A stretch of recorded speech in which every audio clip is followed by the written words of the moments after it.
अन्नदाता, पग पग पर है संग तुम्हारे अन्नदाता। लहू किसानों का बन के पसीना सींचता है धरती का सीना। मेहनत का तेरी हक दिलवाने, नई तकनीक नई खोज बताने।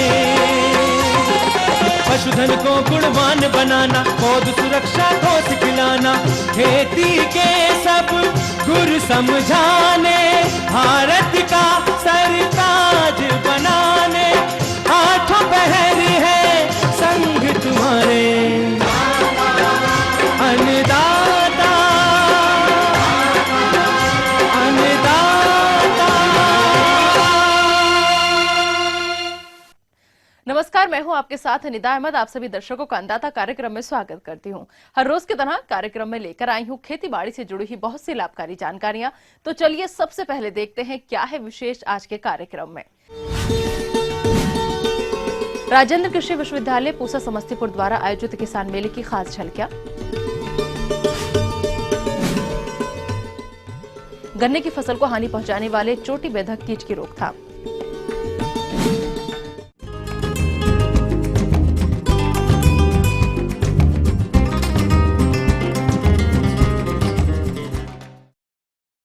राजेंद्र कृषि विश्वविद्यालय जिला समस्तीपुर में विगत 5 से 7 मार्च को किसान मेले का आयोजन किया गया, जिसमें वहां के किसानों ने बढ़ चढ़कर हिस्सा लिया।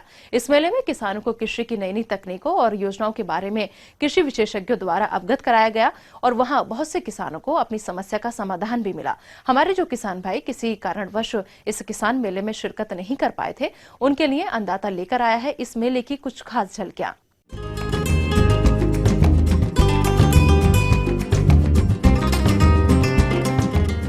RAU पूसा समस्तीपुर के प्रांगण में 5 से 7 मार्च को किसान मेले का आयोजन किया गया, जिसका उद्घाटन बिहार सरकार के कृषि आयुक्त विजय प्रकाश ने दीप प्रज्वलित कर किया। इस किसान मेले में विभिन्न कृषि विभागों के अधिकारियों और कृषि वैज्ञानिकों ने भाग लिया और मेले में आए हुए किसानों को कृषि की उन्नत तकनीकियों और योजनाओं की जानकारी दी। साथ ही कृषि वैज्ञानिकों ने किसानों की समस्याओं को सुना और उनका समाधान बताया। इस किसान मेले में आए किसान भाइयों ने मेले में नए नए कृषि यंत्रों के बारे में जानकारी ली, साथ ही खेती के उन्नत प्रणालियों को भी सीखा। किसान मेला जो लगा हुआ है, इसमें बहुत सुंदर प्रदर्शनी हॉर्टिकल्चर की लगाई गई है। इसमें किसानों ने जो डिफरेंट वैरायटी जो उगा रहे हैं उसको कंपटीशन में लाया है और सभी का बहुत ही सुंदर प्रदर्शनियां। इससे एक जो चीज़ पता चलता है कि लोग अब जो नए तरीकों को अपना रहे हैं और नया नया प्रयोग करने के लिए किसान उत्सुक हो रहे हैं। मुख्य झलकियां जो हैं सारे हमारे अपने जितने विश्वविद्यालय के विभिन्न अंग हैं, विभिन्न इकाइयां हैं, उनसे हैं। उसके अलावा जो हमारे फार्म इम्प्लीमेंट्स के जो वितरक हैं वो हैं, फर्टिलाइज़र के हैं और बिहार सरकार के जो विभिन्न विभाग हैं वो हैं। इसके अलावा NGOज भी हैं इसमें इन्वॉल्व, जो कि NGOज हमारी आ रही हैं, उनके भी इसमें स्टॉल हैं। इस किसान मेले में बैंक द्वारा भी एक स्टॉल लगाया गया, जिसमें किसानों को कृषि ऋण के बारे में जानकारी दी गई। तो आइए देखते हैं इसके कुछ खास अंश।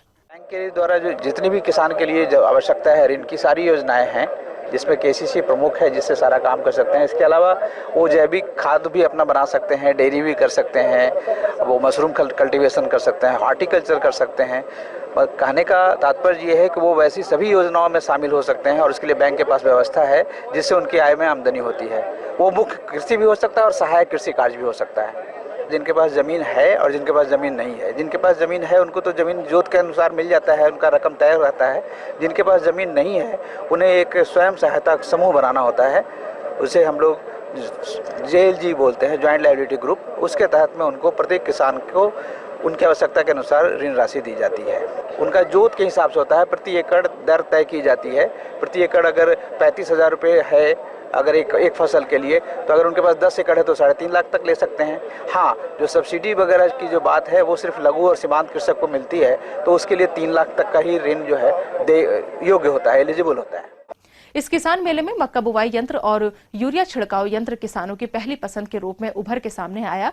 तो किसान भाइयों, इन यंत्रों की क्या विशेषताएं हैं, आइए जानते हैं। अभी जो सबसे मेन समस्या जो है किसान को मजदूर की समस्या है। मजदूर मिल नहीं रहा है, इस कारण किसान का खेती जो है कम होते जा रहा है मजदूर के कारण। इसी कारण हम लोग मैकेनाइजेशन पे लेके आए हैं। ये मशीन जो है ये गार्डन सीडर है। इससे आप मक्का, मटर, मूंग, गेहूं सब लगा सकते हैं। इसमें हम मक्का का 1 एकड़ लगाने में कम से कम 4 से 5 मजदूर लग जाता है जो खुरपी से लगाता है। इसमें आप मक्का का सीड डाल दीजिए और ये स्पेसिंग मेंटेन करने वाला है और इसको चलाते जाइए। एक आदमी एक दिन में 1.5 से 2 एकड़ मक्का की बुआई कर देगा इस गार्डन सीडर्स के द्वारा। इसका लागत जो है सो अभी 4 से 5 हजार रुपया इसका कॉस्ट है। इसके द्वारा हम मेनली यूरिया, पोटास जो छींटते हैं उसको अपने खेत में छींट सकते हैं। इसके द्वारा जो किसान मोस्टली ब्रॉडकास्टिंग करते हैं, गेहूं की, धान की जो ब्रॉडकास्ट से बुआई करते हैं उससे भी ये किया जा सकता है। और मेनली ये जो है यूरिया का जो एप्लीकेशन करते हैं इसमें ये यहाँ पे सेट करने वाला रहता है। इसका मान लिया 2 किलो इकट्ठा आपको यूरिया लगाना है तो यहाँ पे 2 पे सेट कर दीजिए, यूरिया डाल दीजिए और इसको लेके घूमते रहिए पूरे खेत में और एक बराबर से पूरे खेत में यूरिया का डिस्ट्रीब्यूशन हो जाता है। इसमें आप जो दानेदार फर्टिलाइजर है जैसे यूरिया हुआ, यूरिया का ब्रॉडकास्टिंग कर सकते हैं। डीएपी उसका ब्रॉडकास्ट कर सकते हैं। जो माइन्यूट होता है जो पोटास है, पोटास नहीं छींट सकते हैं लेकिन डीएपी, यूरिया इसे आप छींट सकते हैं। इसे आप जो मूंग का या गेहूं का सीड भी ब्रॉडकास्ट करके लगा सकते हैं। जो का मुख्य उद्देश्य जो नई अनुसंधान की जो चीज़ें हैं, नए बीज, नए तरह की कीटनाशक, इन सब का प्रचार किसानों तक करना, उन तक ज्ञान पहुंचाना और किसानों की आपस में इंटरेक्शन कराना और जो भी उनकी कृषि संबंधी समस्याएं हैं उनका एक ही जगह पर समाधान कराना किसान संगोष्ठी के माध्यम से। इसके अलावा जो भी कृषि के क्षेत्र में जो नए नए अनुसंधान हुए हैं उनको दिखाना, उनको लोकप्रिय बनाने के लिए ये एक बहुत अच्छा माध्यम है किसान मेला, जहाँ पर एक ही जगह पर हजारों हजार किसान आते हैं। तो ये थी कुछ उपयोगी जानकारी। अब लेते हैं यहाँ पर एक छोटा सा ब्रेक, जल्द लौटेंगे और कार्यक्रम में आगे हैं महत्वपूर्ण जानकारियां, तो बने रहिए हमारे साथ।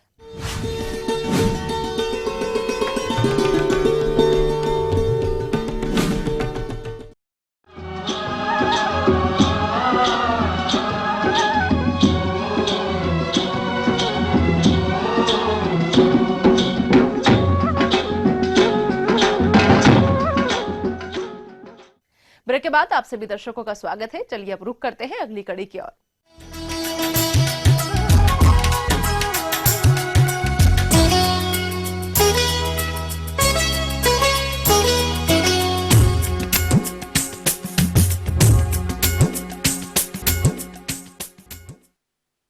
प्रदेश के जिन किसान भाइयों ने गन्ने की बुवाई समय से कर दी थी, उनकी फसल में इस समय चोटी बेधक कीट का प्रकोप देखने में आ रहा है। ये कीट गन्ने की फसल को काफी हानि पहुंचाता है, इसलिए आप समय रहते इस कीट की रोकथाम कैसे करेंगे, इस बारे में अपने सुझाव दे रहे हैं डॉक्टर MR सिंह।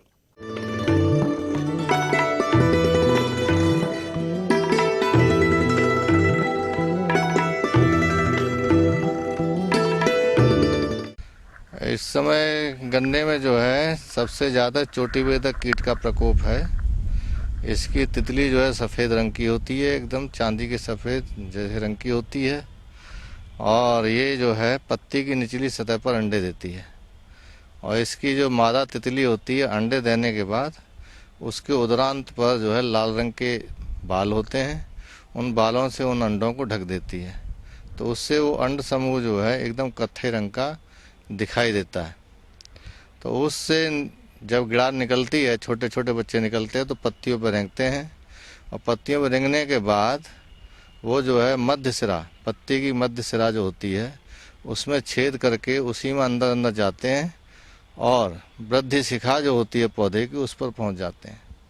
वहां पर जाकर के अपना खाते हैं और अपना विकास करते हैं और उस वृद्धि शिखा को पूरी तरह काट देते हैं।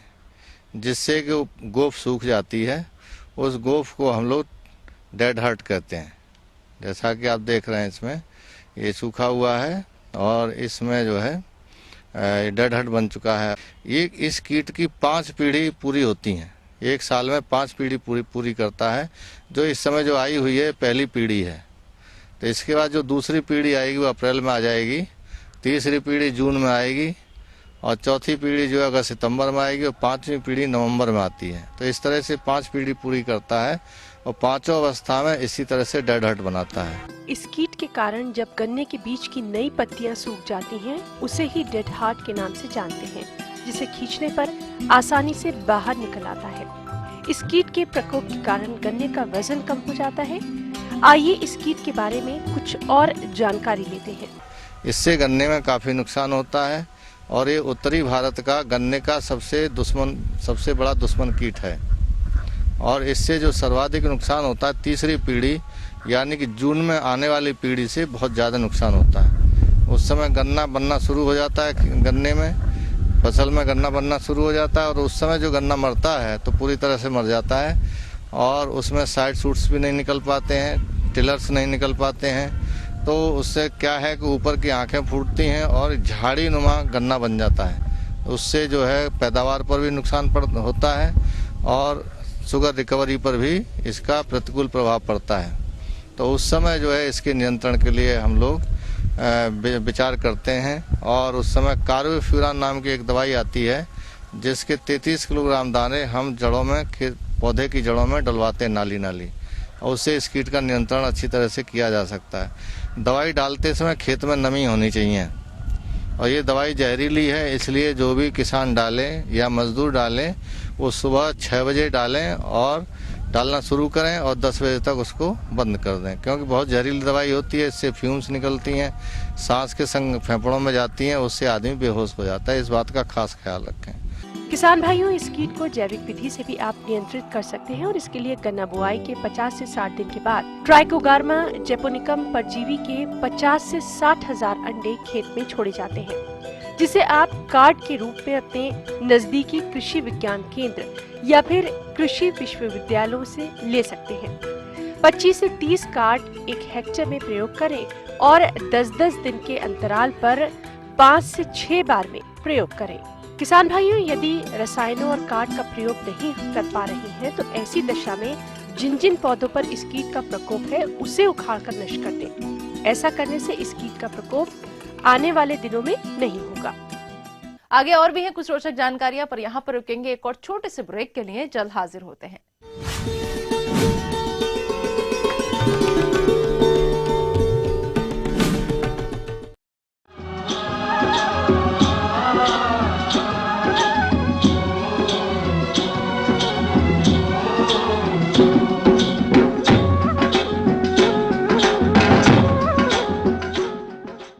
ब्रेक के बाद एक बार फिर से आप सभी दर्शकों का अन्नदाता कार्यक्रम में स्वागत है। बढ़ते हैं अगली प्रस्तुति की ओर।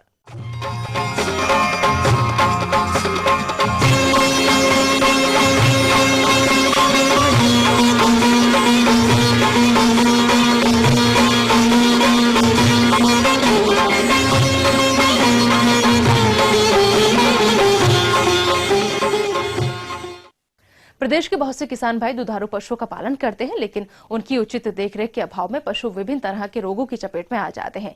इन रोगों में से एक है थनैला रोग। पशुपालक भाइयों, जैसे कि नाम से पता चल रहा है कि इस रोग में पशु के थन खराब हो जाते हैं, तो किसान भाइयों, दुधारू पशु में थनैला रोग के कारण, लक्षण और इसका निदान क्या है, इस बारे में अपने सुझाव दे रहे हैं एक पशु चिकित्सक डॉक्टर नीलेश सिंधु।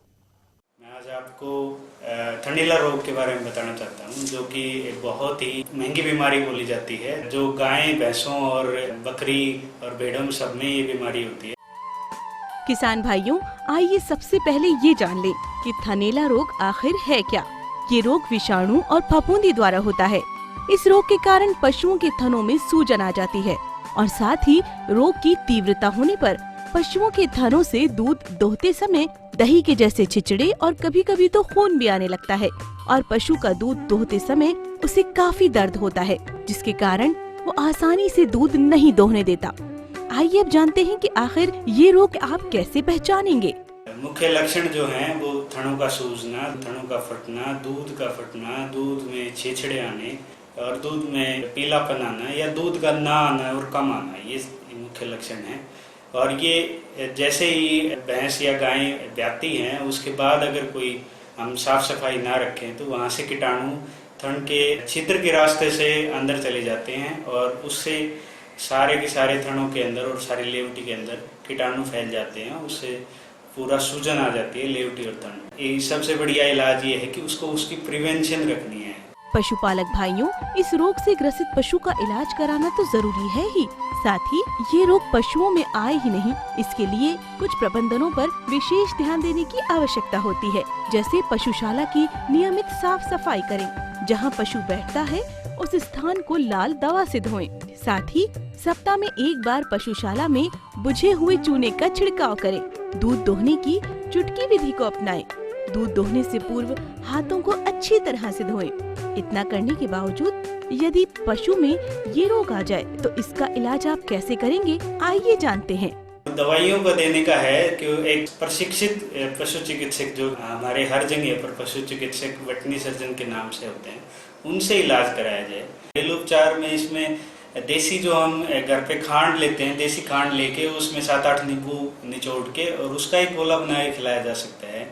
उससे उसमें विटामिन सी की क्षमता जो कि एंटीऑक्सीडेंट का काम करती है वो पूरी हो जाएगी और इससे थनों का सूजना कम हो जाएगा और इलाज के बाद भी ये लगातार 10 से 15 दिन तक कराया जा सकता है।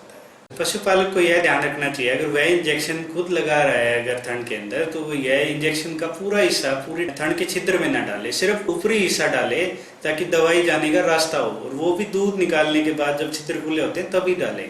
अगर दिन में बाकी समय छिद्र बंद होते हैं तो इससे पूरा डालने के ऊपर उसमें घाव हो जाता है और थन सारा का सारा फट जाएगा, उसके कारण थनैला रोग और ज्यादा फैल जाता है। तो ये हमें पशुपालक को अपने स्तर पर भी ध्यान रखना चाहिए। पशुपालक भाइयों को कई बार ये निराशा होती है कि उनके पशु का थन चला जाता है, हम देसी भाषा में बोलते हैं थन छोटा हो गया, थन चला गया, तो उसमें निराश होने की जरूरत नहीं है। उसके जो कारण है वो इन्फेक्शियस होते हैं, इन्फेक्शन में उसकी दूध बनाने की कोशिकाएं हैं वो बैक्टीरिया से, वायरस से, इनसे खत्म हो जाती हैं। लेकिन ये सबसे अच्छी बात है कि हर नए ब्यात में पशु की वो दूध बनाने की कोशिकाएं आती हैं, दोबारा बन जाती हैं, तो अगले ब्यात में वो जरूर रहेंगे। लेकिन वो इस ब्यात में जब इन्फेक्शन हुई है तो उसका इलाज जरूर कराएं ताकि वो एक थन से दूसरे थनों में ना चला जाए। इलाज के बाद कई बार पशुपालक ये सोचता है कि हमने इलाज तो पूरा करा लिया लेकिन दूध पूरा नहीं बढ़ा, तो उनका ये निराश होने की जरूरत नहीं है कि दूध धीरे धीरे बढ़ता है। जो जैसे जैसे कोशिकाएं जो नष्ट हुई, अर्ध नष्ट हैं,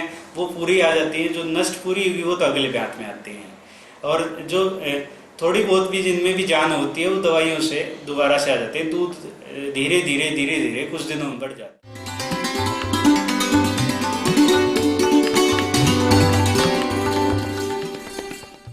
अन्नदाता हेल्पलाइन निशुल्क फोन संपर्क सेवा के माध्यम से आपके द्वारा पूछे गए कृषि से जुड़े प्रश्नों में से एक या फिर 2 महत्वपूर्ण प्रश्न को हम अपने कार्यक्रम में शामिल करते हैं और इसी के तहत आज का चयनित प्रश्न और उसका जवाब इस प्रकार है। जिला जमुई से मुन्ना लाल यादव जी, आप अन्नदाता निशुल्क फोन संपर्क सेवा के माध्यम से लीची के बागों में किए जाने वाले प्रबंधन कार्यों पर जानकारी चाहते हैं। तो मुन्ना लाल यादव जी, आपकी जानकारी हेतु देखिए कार्यक्रम का यह अंश। अभी फूल लगने की जो फूल लगने वाले हैं लीची के बगीचे में, तो इस समय किसान भाई ध्यान दे कि इसमें सिंचाई नहीं करे। लीची के बागों से अच्छा फलन लेने के लिए इस समय सिंचाई रोक देनी चाहिए, क्योंकि इस समय लीची के बाग पुष्पन अवस्था पर हैं और इस अवस्था में सिंचाई करने पर वृक्षों से फूल झड़ने लगते हैं। इसलिए इसकी सिंचाई के समय पर विशेष ध्यान देना चाहिए और सिंचाई तभी प्रारंभ करे जब उसमें लीची का फल बन जाए और फल लौंग के दाने के समान हो जाए, तब उसमें सिंचाई देना शुरू कर दे। और बगीचे को हमेशा बगीचे हमेशा नमी बने रहे तब तक जब तक कि फल पकने ना लगे। जब फल पकना शुरू हो जाए तब आप सिंचाई बंद कर सकते हैं। अक्सर प्रदेश के कई किसान की शिकायत रहती है कि उनके बागों में पर्याप्त मात्रा में फूल नहीं आते हैं या फूल आते भी हैं तो वो झड़ जाते हैं। किसान भाइयों, हम आपको यहाँ बता दें कि इसके कई कारण हो सकते हैं, लेकिन इसके प्रमुख कारण क्या है और इसका निदान आप कैसे करें, आइए जानते हैं।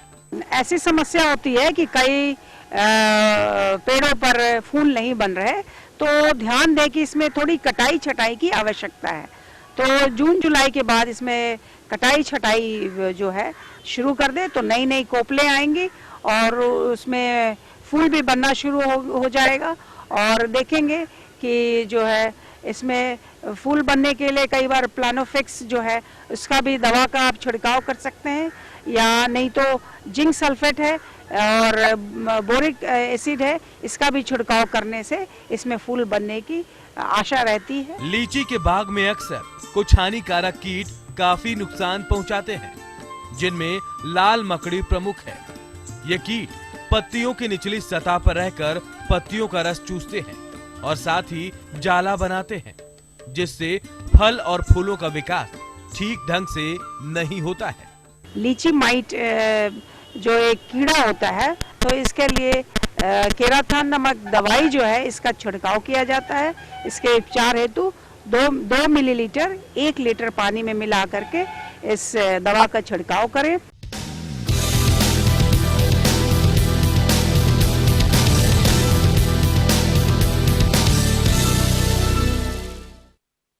राज्य की विभिन्न मंडियों में कृषि उत्पादों के चढ़ते उतरते बाजार भाव की संक्षिप्त जानकारी इस प्रकार है।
अब आइए देखते हैं कल दिखाए जाने वाले कार्यक्रम की मुख्य झलकियां।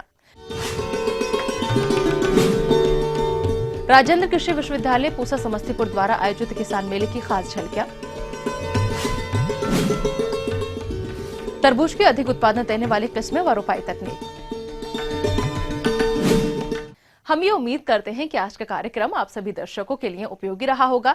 किसान भाइयों, अन्नदाता आपकी सेवा के लिए संकल्परत है। कृषि संबंधित समस्या और सुझावों के लिए आप हमें इस पते पर संपर्क कर सकते हैं।